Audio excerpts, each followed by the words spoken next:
Hey guys, it's Chris here again with the BMW X5 n62. I'll just show you how you can turn around in about 4 hours the alternator bracket, getting that off and replacing the seal behind there for the oil pressure switch, oil pressure control valve.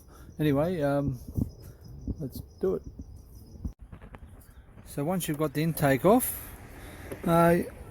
you're left with looking like this, and we're going to proceed to take the cooling fan out and take that top hose off there. To get it up, it just slots into these slots on the side here, so it's going to lift up. There's little butterfly clips here. They pop out. Another one over there. Oh, there it is. Use a screwdriver to push on the top of that and that'll come out. That'll unclip. We can pull that out of the way. Now the catch-22, when you're lifting this out, you can already see this is broken off here. That's supposed to be clipped in there. There's a lower line crossing the bottom there. Okay, got an angle down here, and I just get my little fingers on here and just lift that up, and out it pops, and then just pop that around the other side of that little clamp there. Okay, so then we can undo 10 there, 10 there, and that'll release the radiator. The radiator will then want to fall forward, but just be careful you don't push it all the way in there. And then we'll unclip the power clip just here. It's squeezy clamps on the side. Pull that off like so. Pop that one out, and then we'll just slide that up.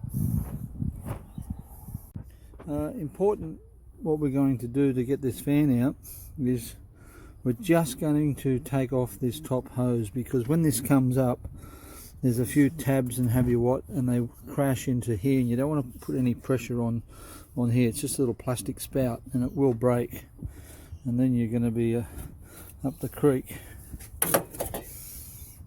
If you know X5s, they're very common.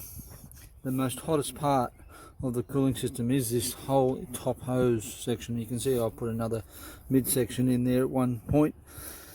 I must have had a blowout, but these are this line here.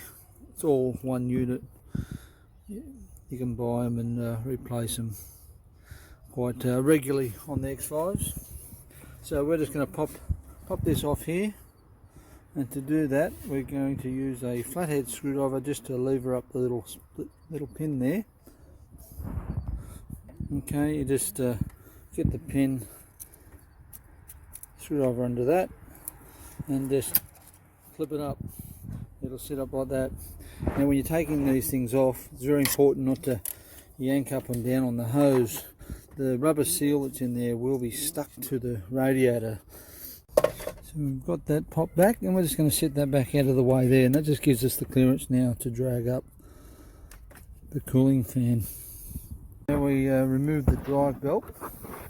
I'm just using a T55 in the side there, as you can see, and you simply just apply a bit of pressure on the downways and it slackens off, and just slide it off the idler pulley. The tensioner idler pulley just here. Just slide it off. Oh, there's the water pump. Slide it off that one there. Okay, so the idler down the bottom here, it's a T45. Just take the T45 out of the middle there, and that'll come off. And then we'll continue on to the rest. The idler off. That's a T50. Just spin her up. Just spin it up, and if it's noisy and you can feel it rough, you can take the back off here that pops out, and there's a bearing in there. Otherwise you can just replace the whole thing. The middle ones are better. Okay, so 16mm bolt out of the centre of the tensioner. You take that out and the tension will come off. Now when you put it back on at the end, it lines up. I don't know if you can see it in there. I'll see if I can get my finger over the top. There's a little key lug that goes between the two lugs. Okay, make sure that goes back on there. Now once that's off, you can take out the two bolts from the alternator and also the two bolts on the power steering pump down the bottom there.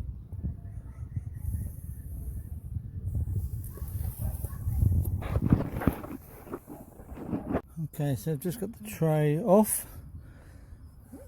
That's what we want to get done. So you jug it up, put it on the stands at the back there, and we want to get this tray off, which is just a matter of these bolts, 16mm, and a nut on the top. You got to reach over with the wheels off and hold the nuts on the top with a spanner, otherwise I'll just spin on you.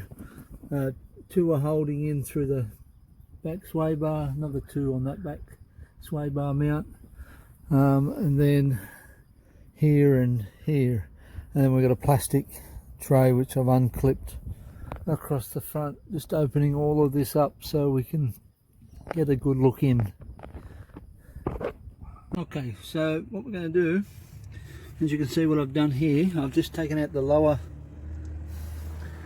bolt that holds the lower arm in, pop that down, come around and take the hub nut off.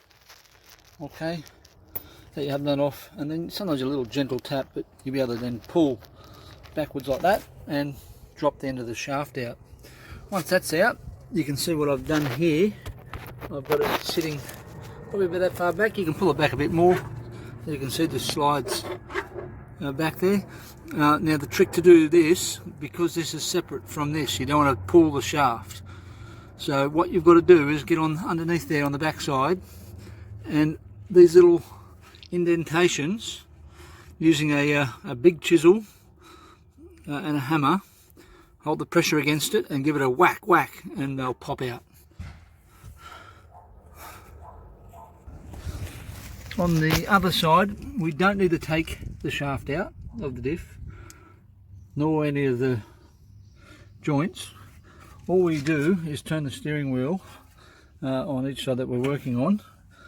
So we're going to the diff there, we're going to turn the steering wheel, I've got a hold of it, and turn it right out there, and that gives us a bit of room to get up under there, to get those bolts that are in the housing there. Now that I've undone that other CV shaft, I've already taken or loosened back the bolts around the differential. There's 4 of them.